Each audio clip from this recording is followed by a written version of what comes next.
Newton online class. Happy New Month to all of you. May God bless and favor your month. Now, in this particular class, I want us to look into equations of motion under physics. Now, let us look at uniformly accelerated motion and motion under gravity. First, these are the three basic equations of motion. Equation number one says V equals U plus AT. Then, number two says S equals UT plus half AT squared. The number three says V squared equals U squared plus 2AS. Now look at it. This is for uniformly accelerated motion. For instance, when a car is traveling on a road, when somebody is running 100-meter race, that's uniformly accelerated motion. Then we now have equations of motion under gravity. When we talk of under gravity, that is motion that is subject to force of gravity. That is it. For instance, if I throw this object up, it is under gravity. If I release this object from a height, its motion is under gravity. So in that case, the acceleration of that body is uniform. That is acceleration due to gravity. But in this particular one, the acceleration can vary.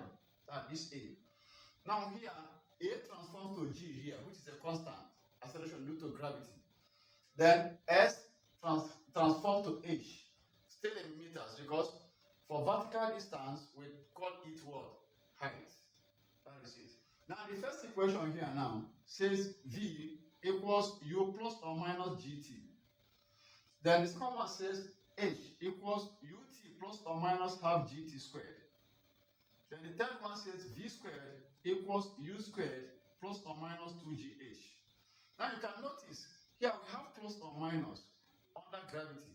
That simply implies that when a body is falling from a height or released from a height, for instance, a stone is released from a height, or I release this object from a height, or a fruit falls from each tree from a height, then that body is going towards gravity.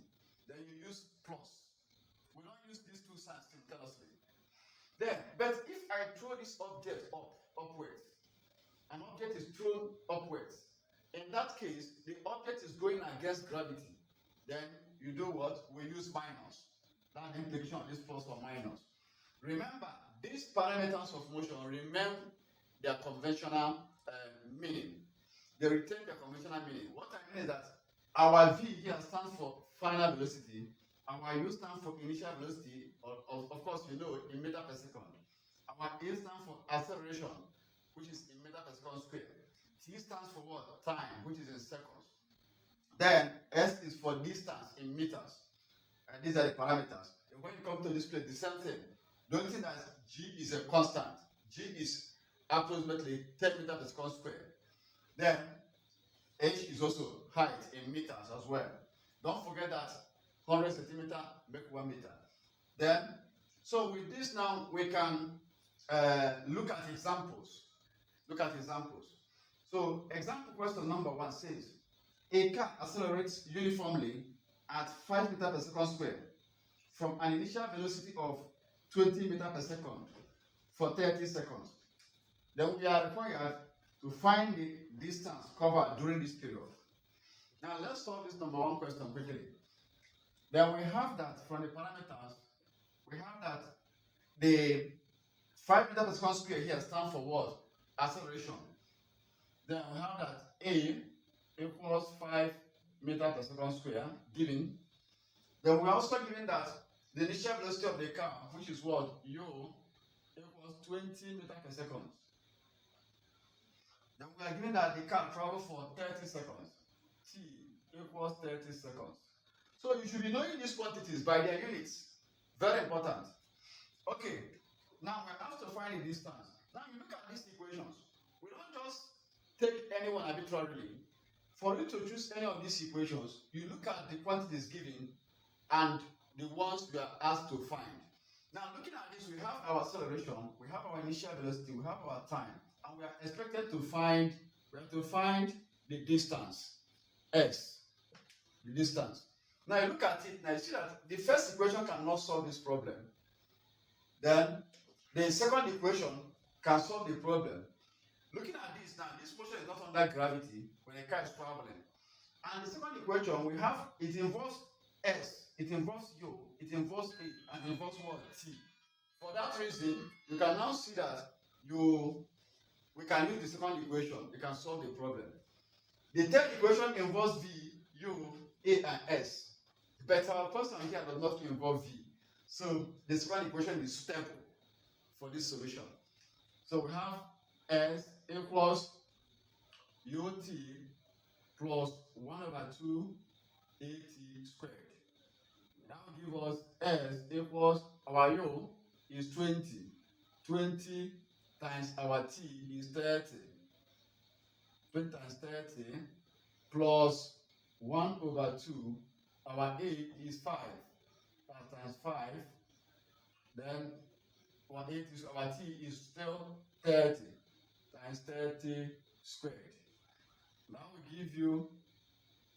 That will give us S equals 20 times 30 gives us 2 times 3, 6. So I have 600.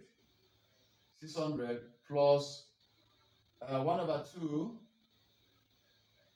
times 5 times 30 squared. 3 squared is 9. Put 2 zeros. 900. Then that will give us, we have 600 plus, then 2 here. 2 divided 900 gives us, when 2 divides 900, 2 divides 900 gives us 450, of course, plus 5 times 450. That's what we have. Then, remember I have to multiply this first before you add to this. That will give us 600 plus, when you have 5 times 450, quickly, we have 45 times 5. Or rather, 450 times 5. You have 0 here. 5 times 5, 25, right? 5 carry 2.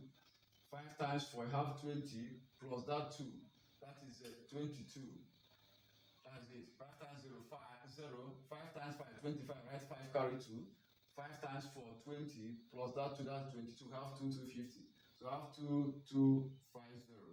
So in this case now, when we add both, when you add 600 to 8, you have 0, 5, 8, 2.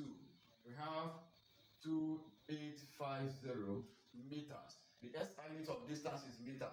So in other words, you can change this our S, or you can change this to be S equals, I want to change it in kilometers. Remember, 1000 meters equals to 1 kilometer. 1, 2, 3. That will give us what? 2.85 what? Kilometers. When you divide this by 1000, 1, 2, 3, put decimal. That is it. So this is our what? This is our distance from the question. So the distance covered by this car during this period in question is what? 2,850 meters or 2.85 kilometers. You should know this for the sake of those of you preparing for JAMB examination. Now let's look at number 2 question quickly. Number 2 question says, a ball is thrown vertically upwards with an initial velocity of 30 meters per second. Find the maximum height it attained. So in this question, you see that it is motion under gravity. The ball is thrown vertically upwards. And remember what I told you, because it is thrown vertically upward, it is going against gravity. So we are going to use minus in whichever stable formula we are to use. Now look at this number 2. We are given that the ball goes with velocity of u equals 30 meters per second. Then you recall that g is equals 10 meters per second squared. That is approximate value of acceleration due to gravity at O level, of course. Now, which formula are we going to use here? We have to find height, the maximum height. Now, which of this formula are we going to use? It's very simple. If you look at the first formula, it does not involve height. Then if you look at the second formula here, it involves height, it involves initial velocity u, it involves acceleration due to gravity g, and it involves time. But the question here, were we given time? No, so it is not stable. You are not going to use a formula that will involve 2 unknown. So look at this.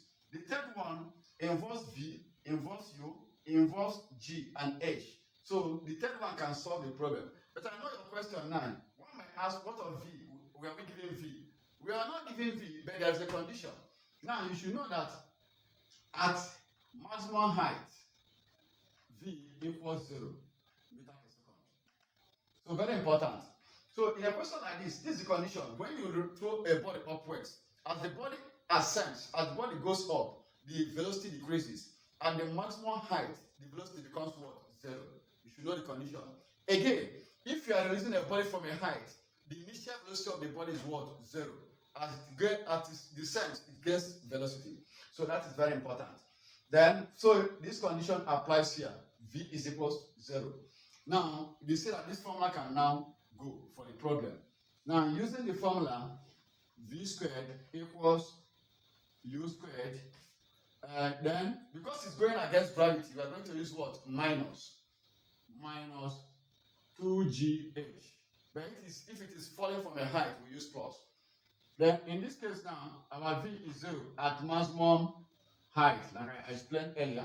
We have that 0 squared equals, our U is what? 30 squared minus 2 times our G is what? 10 times our height. We are looking for height.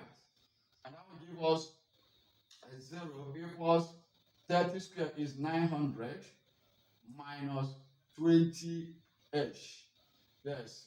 So we can now make this other formula. We have, if minus goes here, it becomes plus. Therefore, have 20h equals 900, such that our h equals 900 over what? 20. Our h equals 20 divided 2 divided 0 divided 0. You have 2 divided 90, you have 45 meters. So the height attained by this ball when thrown upward at this speed is what? 45 meters. So thank you so much for your attention. These have served as examples. So with this, you can tackle similar problems in uniformly accelerated motion and motion under gravity. Believe with this, you have understood how to apply this formula depending on the question given and the parameters available. Thank you for paying attention to this class. I remain your tutor and friend, Jonathan Online Class. Still wishing you a happy new month. For more of these solutions in mathematics and physics, don't forget to visit my YouTube channel, Jonathan Online Class, or you can reach out to me for extra class, online classes through Zoom, Skype, Telegram, and what have you. As you are preparing for JAM, WAEC, GCE, NECO, NAPTEP, you can get to me through my phone.